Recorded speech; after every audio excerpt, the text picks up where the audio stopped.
Breaking news. Tirupati Janasena నియోజకవర్గ incharge Kiran royal పై వేటు పడింది. ఆయనపై వచ్చిన ఆరోపణలపై విచారణకు కమిటీని ఏర్పాటు చేశారు. పార్టీ ఆదేశాలు వెలువడే వరకు పార్టీ కార్యక్రమాలకు దూరంగా ఉండాలని ఉత్తర్వులు జారీ చేశారు. ప్రజలకు ఉపయోగపడే విషయాలపై దృష్టి సారించి సమాజానికి ప్రయోజనం లేని వ్యక్తిగతమైన విషయాలను పక్కకు పెట్టాలని అధ్యక్షులు స్పష్టం చేశారు. చట్టానికి ఎవ్వరూ అతీతులు కాదని, చట్టం తన పని తాను చేస్తుందని పేర్కొన్నారు.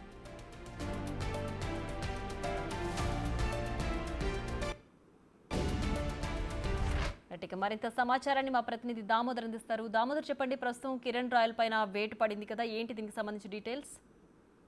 ప్రియ, ఏదైతే తిరుపతి జనసేన ఇన్ఛార్జ్ కిరణ్ రాయల్ పై ఓ లక్ష్మి అనే మహిళ ఆరోపణలు చేయడము, దానికి సంబంధించి కొంత సోషల్ మీడియాలో ట్రోల్స్ కావడం జరుగుతున్న నేపథ్యంలో పార్టీ ఒక నిర్ణయం తీసుకున్నట్టు సమాచారం. కొంతకాలం పాటు ఏదైతే ఈ విషయం పైన పూర్తి నిజ నిజాలు బయటపడేంత వరకు పార్టీ కార్యక్రమాలకు కొంత దూరంగా ఉండాలంటూ కూడా ఆదేశాలు జారీ చేస్తుంది. దీంతో పాటు ఈ సందర్భంగా ఏదైతే పవన్ కళ్యాణ్ తరఫున హరిప్రసాద్ ఒక ప్రకటన విడుదల చేశారు.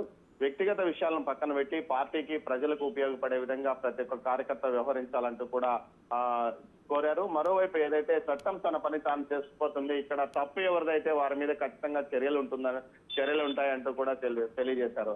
మరోవైపు ఏదైతే ఈ విషయం మీద మనము జనసేన తిరుపతి ఇన్ఛార్జ్ గా ఉన్న కిరణ్ రాయల్ తో మాట్లాడిన సందర్భంగా పార్టీ అధ్యక్షుడు తన మీద నమ్మకం విశ్వాసం ఉంచాడని, అందువల్లనే పార్టీలో కొంతకాలం పాటు పక్కన పెట్టి పూర్తి నిజ నిజాలు తెలుసుకోవడానికి ఆయన ప్రయత్నిస్తున్నాడని కూడా అన్నారు. మరోవైపు ఏదైతే పార్టీలోని ఓ వర్గంతో పాటు అదేవిధంగా వైసీపీ వీరిద్దరూ కలిసి తన మీద కుట్ర పన్నారని, అందులో భాగంగానే ఇదంతా జరుగుతున్నదని, 2013లో జరిగిన వ్యవహారాన్ని ఇప్పుడు బయటికి తీసుకొచ్చారని, తాను ఏదైతే లక్ష్మితో ఎలాంటి వ్యాపారాలు చేయలేదని, కేవలం ఆమె చిట్స్ వేసిన సందర్భంగా తాను అక్కడ ఆమెతో వేసిన చిట్స్ లో తాను భాగస్వామి అయ్యాను. అంతేకాక తన ఇంటి పక్కనే ఆమె నివాసం ఉండేది. ఆ సమయంలో సన్నిహితంగా కుటుంబ సభ్యులుగా మారిపోయిందని, అలాంటివి ఆమెను కావాలని వీరంతా ట్రాప్ చేసి అటు వైసీపీతో పాటు జనసేనలోనే ఓ వర్గం తనను ఇబ్బంది పెట్టడానికి ప్రయత్నిస్తుందంటూ కూడా ఆయన ఆరోపించాడు. మొత్తం మీద అయితే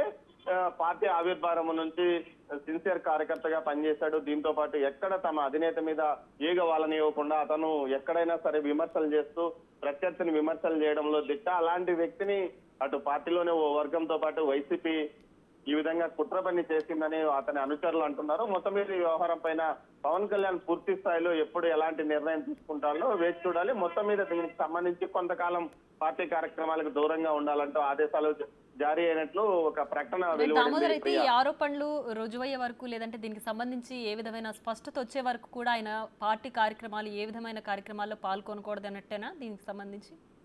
అంటే ఖచ్చితంగా అది పూర్తి అధికారికంగా ఆయనకు సమాచారం చేరిందా లేదా, మీడియాలోనూ అంటే ఏదైతే ఇప్పటికి చూస్తే పార్టీకి సంబంధించిన అధికారిక ప్రకటనలో అది కనిపించడం లేదు.